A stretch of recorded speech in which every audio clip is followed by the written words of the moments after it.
کہ دین احمد سے غافل نہ ہونا،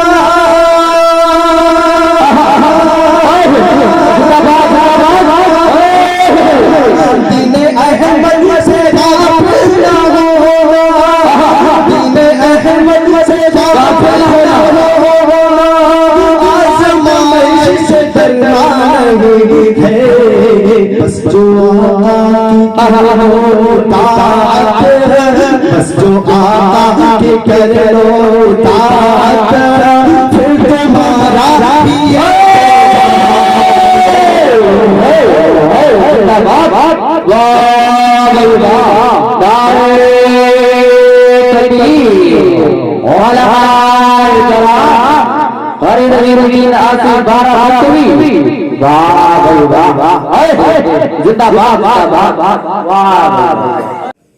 درود شریف پڑھ لو، اللہم صلی علی محمد النبی الامی وعلی آلہ وسلم تسلیما۔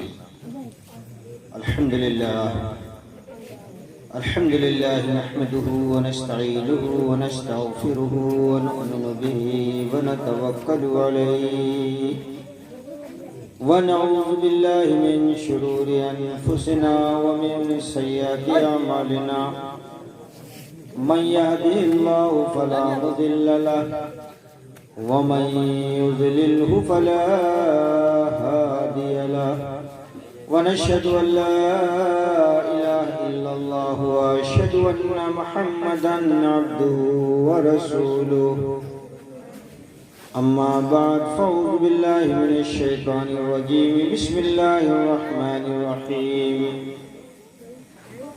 لقد من الله على المؤمنين إذ بعث فيهم رسولا من انفسهم۔ معزز علماء کرام اور شعراء کرام اور سامعین کرام،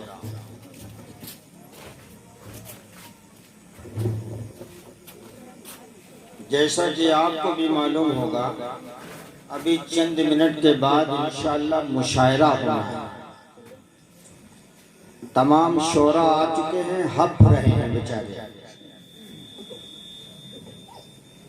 اور میں زیادہ دیر آپ کے اور شعراء کے درمیان میں متخلل نہیں رہنا چاہتا۔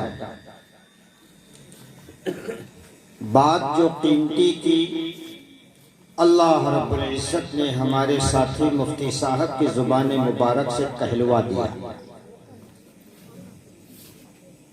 سننے سے اور دیر رات تک واعظ و نصیحت کرنے سے نتائج کچھ نہیں برآمد ہونے ہیں، بس ہم لوگ زمین شور شنبل ہو گئے ہیں۔ شیخ سعدی رحمۃ اللہ علیہ نے اپنی کتاب کے اندر لکھا ہے، زمین شیخ سنبل پر تخم عمل ضائع نہ کرتے، زمین اگر بانگر ہے تو گھر میں رکھا ہوا بیج برباد نہ کرو۔ اس زمین میں وہ صلاحیت نہیں ہے قدرتی طور پر کہ تمہاری محنتیں اور تمہارے بیج تم کو لوٹا سکے۔ آج ہم جیسے ایمان والوں کا حال یہی ہے۔ حقیقت حال یہ ہے کہ یہ پوری فضا علماء کے بیانات سے بالکل پر ہو چکی ہے، لیکن ہم جہاں پہلے تھے وہیں آج بھی ہیں۔ کسی چیز کا احساس نہیں پیدا ہوا، کسی چیز کا اہتمام نہیں پیدا ہوا، اچھی خاصی عمریں گزر گئی، موت کے بالکل قریب پہنچ گئے، نہ اپنی آخرت کی فکر ہو رہی، نہ اپنی قبر کی تنہائی کی فکر پیدا ہو رہی ہے، نہ حشر میں اپنے رب کے سامنے اعمال کے ساتھ کھڑے ہونے کی فکر ہو رہی ہے، نہ کوئی صراط سے گزرنے کا کوئی راستہ اختیار کیا جا رہا ہے۔ میرے محترم بزرگوں اور دوستوں، میں نے قرآن مقدس کی جو آیت پڑھی ہے بالکل کاٹ کر کے چھوٹی سی آیت پڑھی ہے، بس اسی کا ترجمہ کر کے بات کو ختم کر دینا ہے. بات انشاءاللہ بعد میں آپ کا مشاعرہ سنا شروع ہوگا. آپ مستفید ہوں. اور اتفاق یہ ہے کہ اس میں جتنے بھی شعراء ہیں یہ تقریباً سبھی میرے شاگرد ہیں. میری بھی دیرینہ خواہش ہے کہ میرے یہ پڑھائے ہوئے تلامذہ اب پرواز کریں, یہ میدانوں میں آئیں اور ان سے امت فیضیاب ہو. ایسا نہیں ہے کہ شاعری اسلام کے منافی یا خلاف ہے, بلکہ شاعری وہ فن ہے کہ سمندر کو کوزے میں بند کر دینے کی صلاحیت اگر کسی کے اندر پائی جاتی ہے تو وہ شاعر ہوتا ہے. ایک شعر میں سمندر کو کوزے میں بند کرنے کی فطرت ایک شاعر کے اندر موجود ہوتی ہے. 2 گھنٹے میں خطیب جس مفہوم کو بیان کر سکتا ہے, 1 منٹ کے اندر شاعر اس پورے مفہوم کو اپنے شعر میں اور اپنی نظم کے اندر قوم کے سامنے پیش کر سکتا ہے. یہ ہنر اور یہ فن اللہ نے جس سینے کو عطا فرمایا ہے وہ شاعر کا سینہ ہوتا ہے. تو یہ میرے تلامذہ ہیں, میرے شاگرد ہیں. ان سب کو قریباً ہم نے مرغا بنا بنا کر کے خوب پیٹا پاٹا ہے.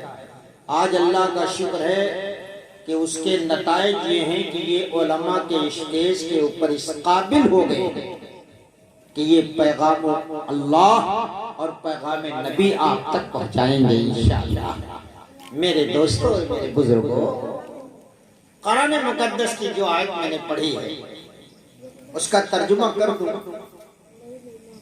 آنے کی فارمیلٹی پوری ہو جائے. یوں تو اللہ رب العزت نے اپنی پوری مخلوقات پر بے شمار احسانات کر رکھے ہیں اور 24 گھنٹے اللہ اپنی پوری مخلوقات پر بے شمار احسانات فرماتا رہتا ہے. قرآن نے فرمایا وَإِن تَعُدُّوا نِعْمَتَ اللَّهِ لَا تُحْصُوهَا. ہم نے اپنی مخلوق پر جو احسانات کیے ہیں, اگر یہ پوری مخلوق مل کر کے احسانات خداوندی کو شمار کرنا چاہے یا انہیں لکھنا اور رقم کرنا چاہے تو یہ بالکل ناممکن ہے. سمندر کو روشنی بنا دیا جائے, روشنائی بنا دیا جائے, یہ سمندر خشک ہو جائے گا, اقلام ختم ہو جائیں گے, احسانات خداوندی ختم نہیں ہوگی. ایک تو عموم احسانات ہیں کہ یہ زمین اللہ تعالیٰ نے بچھا دیا اپنی مخلوق کے لیے اور اسے حکم دے دیا کہ جب تک دوسرا حکم نہ آئے تم میری مخلوق کے لیے اسی طرح بچھی رہو. علماء ربانی نے لکھا ہے کہ اس زمین سے ہم کو نصیحت حاصل کرنا چاہیے کہ یہ بھی ہماری طریقے سے ایک مخلوق ہے, لیکن حکم خداوندی کے پورا کرنے میں اتنی مطیع اور فرما بردار ہے کہ یہ ہر کس و ناقص کے لیے اسی طرح بچھی ہوئی ہے. اس پر ظلم بھی ہو رہا ہے, زناکاری بھی ہو رہی ہے, شراب خوری بھی ہو رہی ہے, اعلاء کلمت اللہ کے بجائے کفر اور الحاد کی تعلیم بھی دی جا رہی ہے. لیکن یہ زمین اللہ کا حکم پا کر کے اللہ کی مخلوق کے لیے اسی طریقے سے بچھی ہوئی, کسی کے لیے بھید بھاؤ نہیں کرتی ہے. ایک اولڈ ماڈل انسان اگر اس کے اوپر استنجا کر دے تو یہ زمین کبھی وہ استنجے کو اس کے چہرے پہ نہیں واپس پھینک دیتی ہے کہ تم نے کیوں استنجا کر دیا, یہ تو اعلیٰ کیٹیگری لوگوں کے لیے ہم کو پیدا کیا تھا.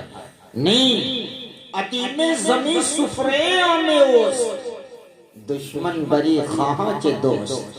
یہ زمین عام دسترخوان ہے پوری مخلوق خداوندی کے لیے, چاہے اس پہ دشمن فائدہ اٹھائے یا اللہ کا ولی فائدہ اٹھائے یا اللہ کے محبین و مقربین فائدہ اٹھانے, جس طرح چاہیں اسے استعمال کریں. ایک منزل مکان بناویں یا 10 منزل مکان بناویں، چھوٹی سی جھوپڑی تعمیر کر دیں یا بڑی سی فیکٹری اس کے اوپر تعمیر کر دیں، یہ زمین نہ کبھی اشکال کرتی ہے نہ کبھی اعتراض کرتی ہے، کیونکہ یہ ایک مخلوق ہے خدا کی۔ خدا نے اسے یہ حکم دیا ہے، رب نے، اس مالک نے اسے پیدا کر کے یہ حکم دیا ہے کہ تم میری مخلوق کے لیے اسی طریقے سے جب تک میرا حکم ثانی نہ آئے، یعنی قیامت کا دن جب تک نہ آئے اور جب تک تم سے پھٹنے کے لیے نہ کہا جائے وَإِذَا الْأَرْضُ مُدَّتْ وَأَلْقَتْ مَا فِيهَا وَتَخَلَّتْ، ایک دن وہ بھی آئے گا جب قیامت بپا ہوگی، اس زمین کو بھی اللہ حکم دیں گے کہ اب تک تو میرے حکم سے بچھی تھی، آج میرا حکم یہ ہے کہ تم مخلوق کے لیے پھٹ جا۔ وَإِذَا الْأَرْضُ مُدَّتْ، زمین پھٹ جائے گی، وَأَلْقَتْ مَا فِيهَا وَتَخَلَّتْ، جو خزائن زمین کے نیچے اللہ کے حکم سے مدفون ہیں، یہ سارے کے سارے خزائن سونے اور چاندی کے شکلوں میں حشر کے میدان میں یہ ڈھیر لگا دیے جائیں گے۔ اِذَا السَّمَاءُ انشَقَّتْ وَأَذِنَتْ لِرَبِّهَا وَحُقَّتْ وَإِذَا الْأَرْضُ مُدَّتْ، آسمان کو بھی حکم دیا جائے گا اب تک تو میرے حکم سے سایہ فگا رہا، میری مخلوق پہ چادر بنا رہا، میری مخلوق پہ سایہ کرتا رہا، آج حکم خداوندی تجھے یہ دیا جا رہا ہے کہ تو پھٹ جا، ریزے ریزے ہو جا، روئی کے شکلوں کے میں متشکل ہو کے تو تتر بتر ہو جا۔ قرآن نے فرمایا کہ یہ آسمان پھٹ جائے گا، چاند اور سورج اتنی بڑی بڑی مخلوقات بے نور ہو کر کے زمین پر گر جائیں گی، وہ قیامت کا دن ہوگا۔ القاریۃ ملقاریہ وما ادراک ملقاریہ، لوگوں کہاں بھولے ہو، کس نشے میں مبتلا ہو، کیا تمہیں اس چیز کا خیال نہیں رہا کہ یہ دنیا ایک دن مٹا دینے والی چیز کا نام ہے، یہ دنیا مٹ جائے گی، یہ دنیا کسی سے وفا نہیں کرتی ہے، اس سے زیادہ ہرجائی کوئی دوسری مخلوق ابھی تک پیدا نہیں ہوئی ہے، یہ دنیا بڑی فریبی ہے۔ اے میرے بندو، دنیا کے فریب کو سمجھ لو، ورنہ شیطان دنیا کے حسن و جمال میں تمہیں گرفتار کر دے گا۔ نتیجہ کیا ہوگا کہ اس رب سے تمہاری دوریاں ہو جائیں گی جس رب کی خوشنودی کے لیے خدا نے تمہیں دنیا کے اندر بھیجا۔ یہ دنیا اتنی خوبصورت بن سنور کر کے لوگوں کے سامنے آتی ہے کہ لوگ جب اسے حرص کی نگاہوں سے دیکھتے ہیں تو یہ دل کے اندر جڑیں بنا لیتی ہے، پھر ہاتھ اور پیروں کو مشدود کر دیتی ہے، عقل پہ اس کا ایسا پردہ چھا جاتا ہے کہ انسان اس کی محبت میں اس قدر گرفتار ہو جاتا ہے کہ پھر اس کی محبت سے نکلنا اس کے لیے ناممکن اور مشکل ہو جاتا ہے۔ لیکن میرے بندو، جو شخص بھی، جو بندہ بھی میرے نبی کے طریقے پہ چل کر کے دنیا کی حقیقت کا علم حاصل کرنا چاہے تو علم اس کا یہ ہے وَمَا الْحَيَاةُ الدُّنْيَا إِلَّا مَتَاعُ الْغُرُورِ، اے میرے بندو، ہم نے دنیا پیدا کی ہے، دنیا کے خالق ہم ہیں، دنیا کی رونق بخشنے والے ہم ہیں، ہم نے ہی دنیا کی تخلیق فرمائی ہے، اس کی زیب و زینت ہم نے ہی مزین کیا ہے، اور ہم ہی اس کی زیب و زینت کو ایک دن اپنے حکم سے مٹا بھی دیں گے۔ اے میرے بندو، اگر دنیا کی حقیقت کو تم سمجھنا چاہتے ہو تو حقیقت یہ ہے وَمَا الْحَيَاةُ الدُّنْيَا إِلَّا مَتَاعُ الْغُرُورِ، یہ صرف ایک دھوکے کا پرندہ ہے، محض ایک نفسانی اور ذہنی دھوکہ ہے۔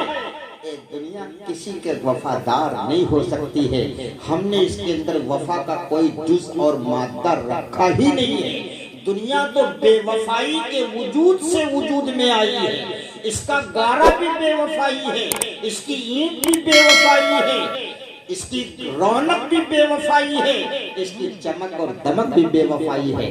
اے میرے بندو، میرے نبی کے ذریعے سے میں نے دنیا کی اصلیت تم تک پہنچا دی ہے۔ حضرات صحابہ نے دنیا کی حقیقت کو سمجھ لیا تھا، اس وجہ سے دنیا کے بڑے بڑے تخت و دار، حکومتیں اور بادشاہتیں اللہ کے ایک حکم کے سامنے وہ اپنے جوتے کی نوکوں کے اوپر رکھا کرتے تھے۔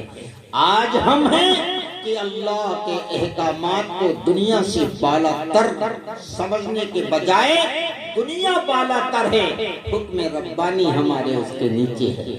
میرے محترم بزرگوں اور دوستو، اللہ رب العزت نے تمام مخلوقات پر بے شمار احسانات کر رکھے ہیں، دنیا کے اعتبار سے بھی اور آخرت کے اعتبار سے بھی۔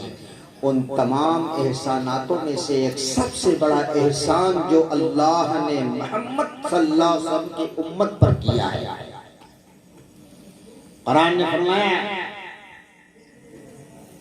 وَإِن تَعُدُّوا نِعْمَتَ اللَّهِ لَا تُحْصُوهَا، ہماری ساری نعمتیں اپنی ایک طرف، لیکن ایک نعمت ایمان والو جو ہم نے تمہارے اوپر کیا انعام،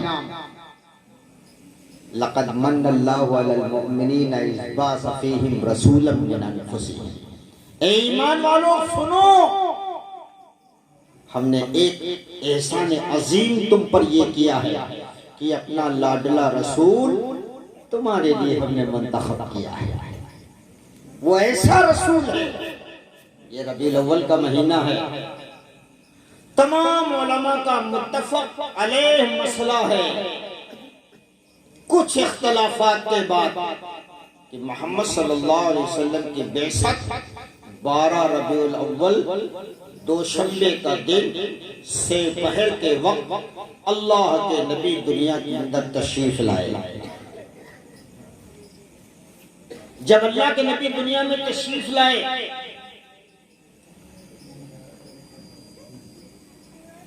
انسانی مزاج اور ماحول کے اعتبار سے بالکل مختلف انداز ہے آپ کی ولادت کا۔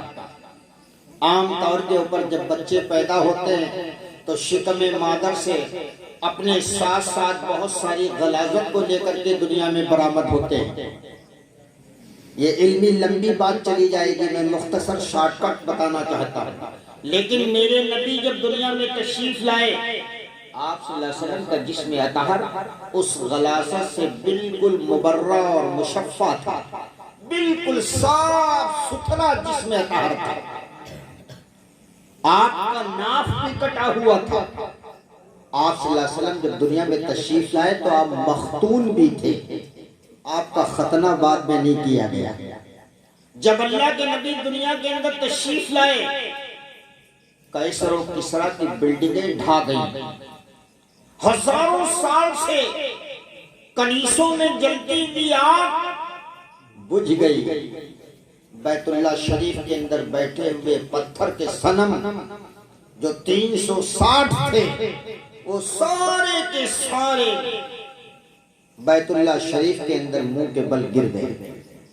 یہ علامت تھی اس بات کی، یہ لاڈلا رسول جو دنیا کے اندر آیا ہے، یہ دنیا سے کفر اور شرک کو مٹا دے گا، ظلم اور تاریکی کو ختم کر دے گا، ہدایت کے نور کو مشرق سے مغرب تک، شمال سے جنوب تک پھیلا دے گا، ظلم اور بربریت کی داستانیں ختم ہو جائیں گی، عدل اور انصاف کا وہ معیار دنیا میں قائم کرے گا یہ نبی۔ میں نے اس قدر معجزات کی اپنے نبی کو۔ سب سے بڑا معجزہ ہمارے اور آپ کے نبی حضرت محمد صلی اللہ علیہ وسلم کا یہ قرآن مقدس ہے، جس سے ہمارا کوئی تعلق نہیں ہے۔ قرآن، اللہ اکبر، آج امت کس قدر قرآن کے احکامات اور قرآن کی فضائل سے بالکل ناواقف ہے، بڑا رنج ہوتا ہے۔ یہ قرآن خوب اچھی طرح سمجھ لو، 2-3 باتیں قرآن ہی پر بتا دوں۔ یہ قرآن کسی دنیا کے پروفیسر کا لکھا ہوا کلام نہیں ہے، یہ اللہ کے زبان مبارک سے نکلے ہوئے الفاظ ہیں۔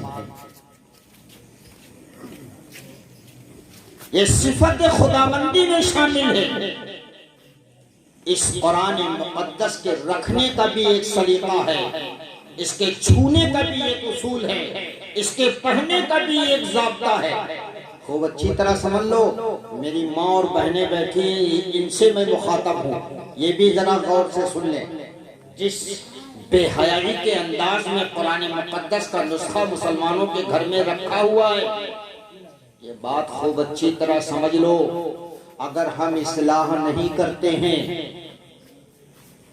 تو ہمیشہ ذلت و خواری کے اسباب میں گرفتار رہیں گے، دنیا کی کوئی تدبیریں ہمارے لیے کارگر نہیں ہوں گی۔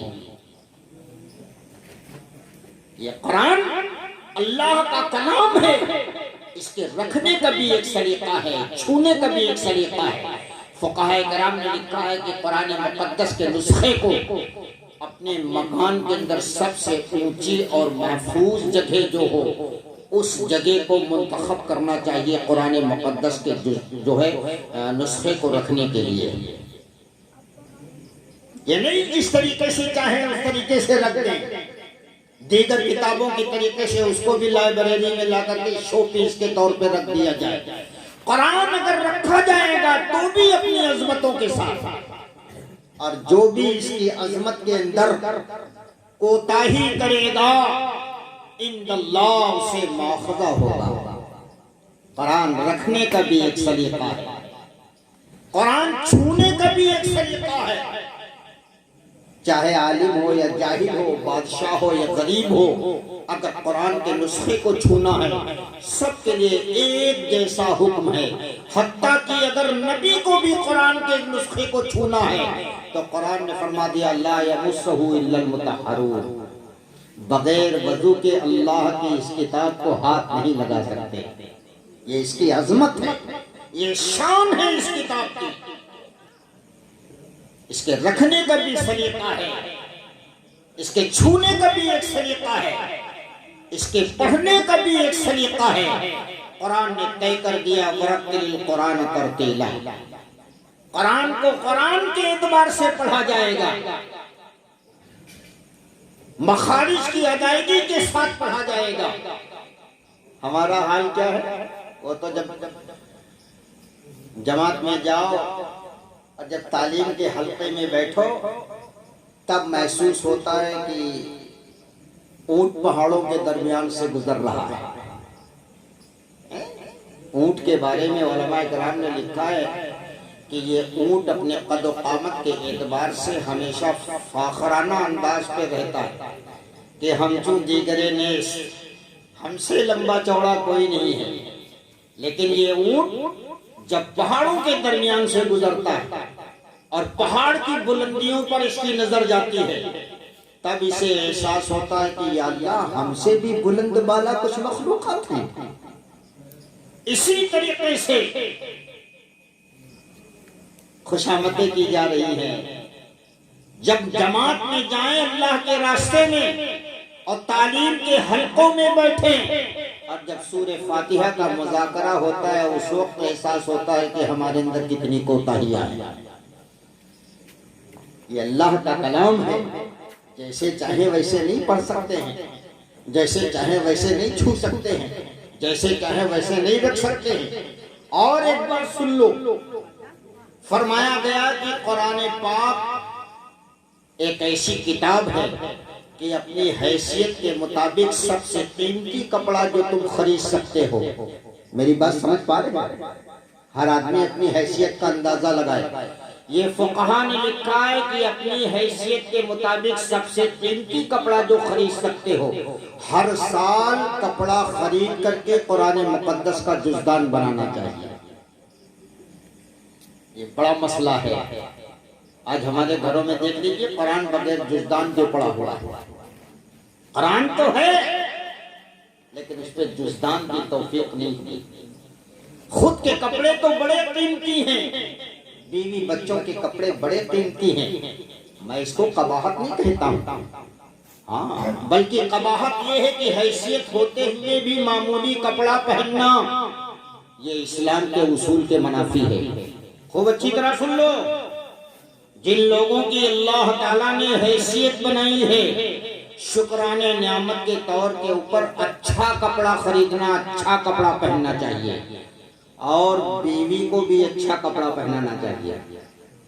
یوں نہیں کہ تمہیں بابو جی بنے ٹہلا جاؤں کا بیچارے جون پاؤ الامی للامی انگر منگر سے لا دو. نہیں، یہ حقوق العباد میں سے اچھا کھانا بھی کھانا چاہیے. اگر خدا نخواستہ بیماری آ جائے تو اچھا علاج بھی کرنا چاہیے.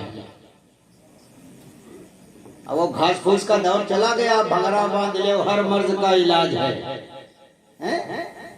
خدا نخواستہ کوئی بیماری آتی ہے، صاحب حیثیت ہے، تو معالجے کے لیے اچھے ڈاکٹر کی تجویز کرنا بھی اسلامی حکم ہے. اچھے کپڑے پہننا. بعض لوگ مسجدوں میں آ جاتے ہیں اگل بگل میں، یا اللہ سمجھ نہیں آوت ہے کہ ان کا ڈھکیل دی کہ ہم نیت بانے بھاگ گئے. خدا جانے کب نہ آتا. جبکہ اللہ کے نبی نے فرمایا الطہور نصف الایمان، پاکی آدھا ایمان ہے. اللہ نظیف یحب النظافہ، اللہ صاف ستھرا ہے، صفائی ستھرے کو پسند کرتا ہے. ہمیشہ اس بات کو یاد رکھو. اور ایک بات بتا دوں، علماء ربانی نے لکھا ہے کہ ایمان والے کے جسم پہ جب تک کپڑا پاک اور صاف رہتا ہے، دو باتیں کہہ رہا ہوں، ایمان والے کے جسم کے اوپر جب تک کپڑا پاک اور صاف رہتا ہے، وہ کپڑا تسبیحات خداوندی کرتا رہتا ہے. اور جب کپڑا ناپاک یا گندا ہو جاتا ہے تو وہ کپڑا تسبیح کا بیان کرنا بند کر دیتا ہے. اس وجہ سے فرمایا گیا کہ کپڑے ہمیشہ پاک رکھو اور کپڑے صاف رکھو. تم بھی پاک رہو. بڑا مسئلہ ہے یہ تو. حبیب بھائی پوچھو جب گشت میں نکلو تو پتہ نہیں کتے ملت ہے. تم چلو مجھے سمجھا کرو. اینا سمجھ کال کے لڑکا ہے نا، اینا سمجھ ہے جو اس سے ملاقات کرے گا. سمجھا کرو پھر حبیب بھائی، جہالت نہ کیا. اسلام میں جہالت نہیں ہے، سمجھا کرو. تم چلو ہم آئے جاؤ. جب بہت اس پہ پریشان ڈالو کیا بات ہے تو کہتے ہیں ہم مسجد جا والے نہیں ہیں، ناپاک. حالانکہ اس کو ناپاکی کا بھی مسئلہ نہیں معلوم. جب اس سے بہت کھنگھال کر کے پوچھو کہ بھیا کیسے ناپاک ہو، جماعت والے کو نا معمولی ہوتے ہیں. تو لاسٹ میں نتیجہ یہ نکلتا ہے کہ ہم نے پیشاب کیا تھا، پانی نہیں لیا. اب اس کے دماغ میں یہ بات آ گئی ہے کہ پانی نہیں لیا تو ہم مسجد بھی جانے کے لائق نہیں، ہم ناپاک ہیں. حالانکہ ایسا کوئی مسئلہ نہیں. جس شخص نے استنجا کیا پانی نہیں لیا وہ اس قدر ناپاک نہیں ہوا کہ وہ مسجد نہیں آ سکتا. ہاں اتنا ضرور ہے اگر پیشاب کے قطرے جسم کے کسی حصے پہ لگنے کا اندیشہ یا خوف ہے، یا کپڑے کے کسی حصے پہ لگ جانے کا آپ کو یقین ہے، اتنا حصہ پکڑ کر کے دھل دیں، اتنا جسم 3 مرتبے دھل دیں، آپ مسجد آنے کے لائق ہو جائیں گے. آپ پاک ہیں، ناپاک نہیں. ناپاک آدمی صرف ایک صورت میں ہوتا ہے، وہ اس وقت کی ناپاکی جس میں جب تک اصول شریعت کے مطابق غسل نہیں کیا جائے گا آدمی پاک نہیں ہوگا، چاہے جتنی دیر تک نہاتا رہے. وہ مسجد میں آنے کے لائق نہیں ہوگا چاہے جتنا وہ نہا لے. وہ قرآن نہیں پڑھ سکتا ہے چاہے جتنا اپنے جسم پر پانی پھینک لے. ابھی بچوں نے کیا مکالمہ پیش کیا تھا، وہ ہمارے تبسم کے لیے واقعہ نہیں تھا، یا ہمارے ہنسنے کے لیے وہ کوئی معمہ پیش نہیں کیا گیا تھا، بلکہ معصوم بچوں نے ہمیں ایک بہت بڑا سبق دے دیا. وہ بہت بڑا سبق ہے کہ ہمیں غسل کے فرائض کا علم نہیں ہے. ایک معصوم بچے نے غسل کے فرائض کا علم ہمیں سکھا دیا. تو میں کیا عرض کر رہا تھا، یہ قرآن وہ کتاب ہے کہ ہر سال قیمتی کپڑا خرید کر کے اس کا جزدان بنانا چاہیے. اور سن لو، ہر ہفتے قرآن مقدس کے جزدان کو دھلنا بھی چاہیے۔ میری ماں بہنیں سن لیں، یہ خدمت عام طور پر عورتوں کے ذمہ آتی ہے، مرد کو تو توفیق ہوتی نہیں ہے کہ لاؤ دھل دھلا دیں، حالانکہ چاہیے کہ مرد کو بھی دھلنا چاہیے کہ جزدان خداوندی کو مرد بھی دھلے تو اس میں کوئی قباحت نہیں ہے، لیکن عام طور پہ یہ عورتوں کی خدمت ہے۔ اس وجہ سے میں مسئلہ بتا دیتا ہوں۔ میرے دوستوں، بزرگوں، میری ماں اور بہنوں، غور سے سن لو، قرآن کے جزدان کو جرنل کپڑوں کی طریقے سے دھلا نہیں جائے گا۔ اس کو واشنگ مشین میں ڈال کے دوسرے کپڑوں کے ساتھ نہیں دھلا جا سکتا، دھوبی اب لانڈری میں نہیں لیا جا سکتا ہے کہ وہ دھوبی دھل کے لے آئے، نہیں۔ فقہاء نے لکھا ہے جب قرآن کے جزدان کو دھلنے کا ارادہ ہو تو اسپیشل طور پہ کسی تشلے میں تھوڑا سا نرما گھول کر کے اس احتیاط کے ساتھ قرآن کے جزدان کو اس میں دھلیں کہ ایک قطرہ پانی مائع مغسول تشلے سے چھلک کر کے ناپدان میں نہ جانے پائے۔ یہ قرآن کے جزدان کے دھلنے کا اصول ہے۔ پھر اس پانی کو کیا کریں گے آپ؟ دھلنے کے بعد یہ جو پانی بچے گا اس کو کیا کریں گے؟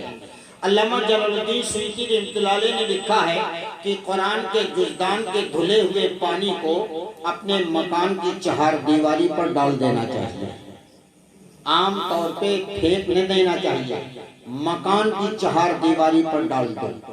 فقہاء نے لکھا ہے کہ جس مکان کی چہار دیواری پر قرآن کے جزدان کا دھلا ہوا پانی پڑا ہوگا وہ مکان ہمیشہ کے لیے شیاطین اور اجنہ کے شرور اور فتن سے محفوظ رہے گا۔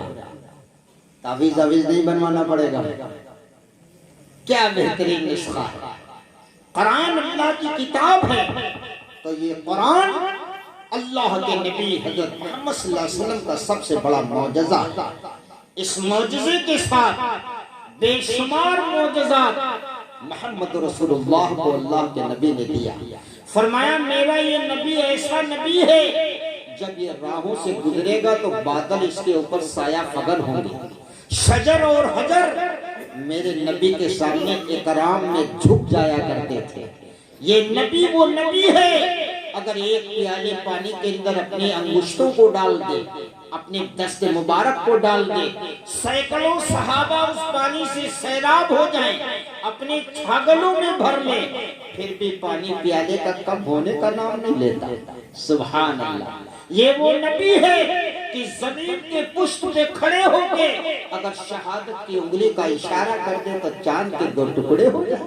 اس نبی کے اندر وہ حقانیت ہے کہ بڑا سا بڑا ظالم اور جابر کافر بھی اگر نبی کی صحبت میں آ جائے اللہ اسے ایمان کی دولت دے دیتے ہیں۔ وہ کوئی تو تھا جو گھر سے اس ارادے سے نکلا تھا کہ نعوذ باللہ من ذالک آج محمد کا کام تمام کر دوں گا۔ اہل مکہ بھی اس بات پر فاخرانہ انداز اختیار کیے ہوئے تھے، یہ ایسا شجاعت والا شخص ہے، اتنا بہادر ہے، ایسا جری الہمت ہے کہ آج اگر اس نے یہ بات کہہ دی ہے تو یقین مانو کہ وہ کر کے دکھا دے گا۔ لیکن جب حضور کی خدمت میں آئے تو فرمایا کہ اے اللہ کے نبی کفر کی لاش لٹک رہی ہے، ایمان کی دولت سے مجھے مالا مال کر دیجیے۔ تو میرے محترم بزرگوں اور دوستوں، اللہ نے فرمایا میں ایسا نبی دنیا کے اندر بھیج رہا ہوں جو کفر اور شرک کی تاریکی کو مٹا دے گا، ہدایت کو عام کر دے گا، یہ تمام معبودان باطل کی تردید کر کے ایک رب کا تعلق پیدا کروا دے گا، ایک رب کا تعلق۔ قرآن اللہ کے نبی نے فرمایا قولوا لا الہ الا اللہ، اے لوگوں خوب اچھی طرح سمجھ لو صرف ایک خدا ہے جو ساری کائنات کا مالک ہے۔ میں وہ پیغام لے کر کے آیا ہوں، جو شخص بھی مجھے نبی برحق مان لے گا، میرے پیغام کو قبول کر لے گا، میں وعدہ کرتا ہوں دنیا بھی اس کی عزت کے ساتھ گزر جائے گی اور آخرت میں وہ ہمیشہ ہمیشہ کے لیے کامیاب ہو جائے گا۔ میرے دوستوں اور میرے بزرگوں اور میرے عزیز ساتھیوں، اللہ تعالیٰ نے نبی کو بھیج کر کے امت کو جو سب سے بڑی دولت دی ہے، بس یہ آخری بات ہے، وہ ہے نماز کی دولت۔ فرمایا نماز جو قائم کرے گا وہ تو ایمان والا سمجھا جائے گا۔ من ترک الصلاۃ متعمدا فقد کفر، اور جو نماز میں کوتاہی کرے، اللہ کے نبی نے فرمایا کہ بدترین چور وہ ہے جو نماز میں بھی چوری کرتا ہو۔ صحابہ نے پوچھا کہ اللہ کے رسول نماز میں چوری کرنے کا کیا مطلب ہے؟ فرمایا جو شخص اعتدال کے ساتھ رکوع اور سجدہ نہ کرے وہ نماز میں چوری کرنے والا ہے۔ آج ہمارا حال کیا ہے؟ آج جمعہ کا دن گزرا ہے، دیکھ لیجئے امت کا اچھا خاصا طبقہ، مجھے تو بڑا تعجب ہوتا، میں اکثر یہ بات کہا کرتا ہوں، ہمارا نوجوان گمٹیوں پہ کھڑا ہو کر کے پان مسالہ چباتا رہتا اور گھڑی دیکھتا رہتا ہے۔ ابھی خطبے میں 5 منٹ باقی، 10 منٹ تو امام صاحب خطبہ پڑھیں گے، اس کے بعد جماعت کھڑی ہوگی۔ میرے دوستوں اور میرے بزرگوں، نماز، خطبہ بھی نماز کا جز ہے۔ خوب اچھی طرح سن لو، جمعہ کی نماز میں خطبہ نماز کے برابر قائم مقام ہے۔ خطبہ جزء صلاۃ ہے، خطبے کو باغور بیٹھ کر کے سننا چاہیے، اور اکثر مزاج یہ ہے 2 رکعت فرض پڑھنے کے بعد 50% مسجد خالی ہو جاتی ہے، ایک دم سے بھاگ لیتے ہیں، خالی 2 رکعت پڑھنے کے لیے آئے ہیں۔ ایک بات کہہ دوں، فقہاء کرام نے لکھا ہے جو شخص اب پہلے اور بعد کی سنتیں نہیں پڑھتا اس کی یہ 2 رکعت فرض بھی موقوف اور معلق رہتی ہے۔ نماز جمعہ، وَإِذَا نُودِيَ لِلصَّلَاةِ مِن يَوْمِ الْجُمْعَةِ فَاسْعَوْا إِلَىٰ ذِكْرِ اللَّهِ وَذَرُوا الْبَيْعَ، پوری نماز پڑھیں، پہلے کی بھی سنتیں ادا کریں، بعد کی بھی سنتیں ادا کریں۔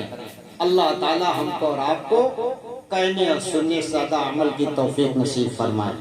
ارادے کرو کہ انشاءاللہ اب ہم نماز ناقص چھوڑ کے مسجد سے نہیں بھاگیں گے، کریں گے انشاءاللہ، پہلے اور بعد کی سنتوں کا اہتمام کریں گے۔ اللہ ہم کو اور آپ کو کہنے اور سننے سے زیادہ عمل کی توفیق نصیب فرمائے۔ وآخر الدعوانا الحمدللہ رب العالمین۔ اب آپ ذرا تشریف رکھیں، یکے بعد دیگرے شعراء اکرام کی ایک لمبی لسٹ ہے انشاءاللہ، اگر آپ چاہیں گے اور ان کا ساتھ دیں گے تو ممکن ہے کہ فجر کی اذان بھی یہ کہلا سکتے ہیں۔ ان کے جگروں میں بھی اتنی طاقت اور قوت ہے، اللہ تعالیٰ اس قوت اور اس صلاحیت کو باقی رکھے۔ اب آپ ہیں، آپ کا اسٹیج ہے اور شعراء اکرام ہیں، آپ ان سے استفادہ حاصل کریں۔ وآخر الدعوانا الحمدللہ رب العالمین۔